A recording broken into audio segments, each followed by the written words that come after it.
यानी इंजेक्शन के इंटरवेंस इंजेक्शन के थ्रू इसे दिया जाता है। अमूमन ये दवा भारत में डेक्सोना नाम से फेमस है। डेक्सामेथासोन को जाइडस कैडिला डेक्सोना नाम से बनाती है। बहुत सस्ती दवा है, गांव-गांव में अवेलेबल। तो मरीजों को ये सुबह शाम दिया जा रहा है, डेक्सामेथासोन दिया जा रहा है। मरीज को लग रहा है ना कि दवाई हमरा ठीक कर रहा है, ना रे बबुआ, तोरे अंदर के फौज को कह रहा है चुपचाप रहो, हेलीकॉप्टर आया है, चल जाएगा तब मारना इसको। तो वही साइटोकाइन। तो जिस व्यक्ति में ये डेक्सामेथासोन टाइम से दे दिया गया वो बच गया। लेकिन ससुरा इसमें गड़बड़ है। मान के चलिए अभी कोरोना बहुत कम है तो हमारा एंटीबॉडी उसको मार मार के खत्म कर देगा।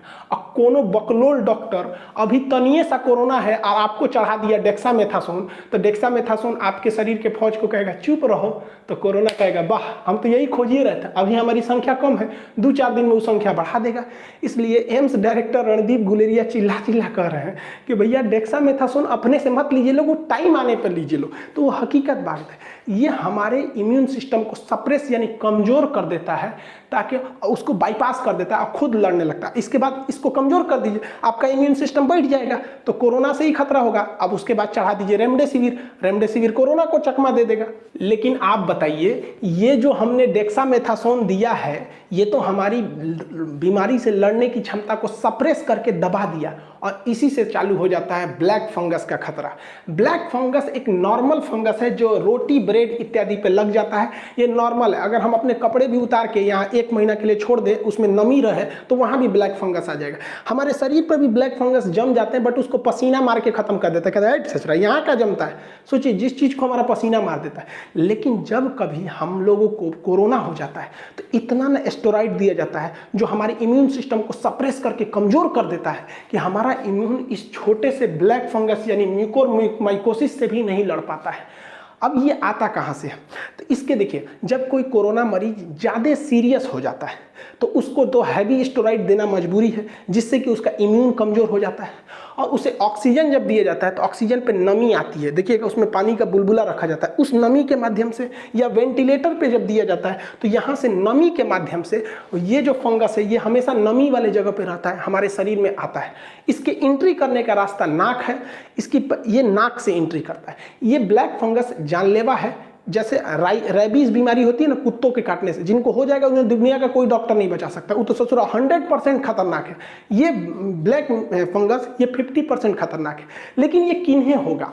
जो कोरोना से सीरियस इंजरी से जूझ रहे थे, जिन्हें हाई स्टेरॉइड दिया गया, वेंटिलेटर या ऑक्सीजन से जूझे, या जिन्हें पहले से जिनका इम्यून सिस्टम कमजोर है, जैसे HIV के मरीज, इनका इम्यून सिस्टम कमजोर रहता है। जिन्हें बहुत हाई ब्लड शुगर रहता है, उनका इम्यून सिस्टम कमजोर हो चुका रहता है, शुगर के मरीजों का कमजोर हो जाता है। या जिन्हें डेक्सामेथासोन हुमच के लगाए हैं जब वो कोरोना में था, तो ऐसे लोगों में इसका खतरा ज़्यादा होता है। इसको टाइम से रहते इलाज करा लेने से सही होता है। ये एंट्री मारता है नाक के रास्ते से।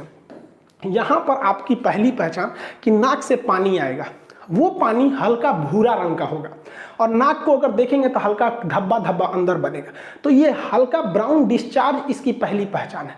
उसके बाद ये मुंह में पहुंचता है, तो मुंह से भी खांसी वगैरह आती है, कभी कभी उल्टी होने लगता है, ब्लड आने लगता है उल्टी में।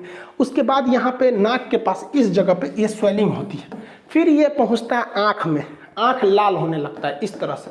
और जब स्वेलिंग होने लगेगी तो समझिए अब खतरा होने लगा। इसलिए इसका पहला पहचान ब्लैक डिस्चार्ज।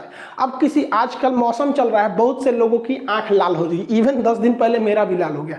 तो ऐसा नहीं कि जिनका आंख लाल हो गया वो दौड़ने लगी। लाल आंख पहली पहचान नहीं है। इसकी पहली पहचान आपको पहले शुरुआत में 1 हफ्ता तक आपको नाक से डिस्चार्ज आएगा, मुंह से उल्टी टाइप का मन करेगा, सर और दर्द करेगा, तब ये आंख पे आएगा। उसके बाद जब यहाँ स्वेलिंग होने लगेगी तो समझिए स्वेलिंग होना खतरनाक है। इसके बाद ये म्यूकस आंख के रास्ते अंदर ब्रेन में चला गया, और ब्रेन में चला गया तो कोई नहीं बचा पाएगा। इससे अगर आंख बहुत ज़्यादा इन्फेक्टेड हो गया है तो आंख भी निकालनी पड़ती है। लेकिन फिर बताएं, ये सबको नहीं हो सकता है। जिनका इम्यून सिस्टम कमजोर है बस उन्हीं को होगा। हाई ब्लड शुगर वाले, या फिर कोरोना से जो अभी रिकवर हुए, जिन्हें वेंटिलेटर या डेक्सामेथासोन हाई मात्रा में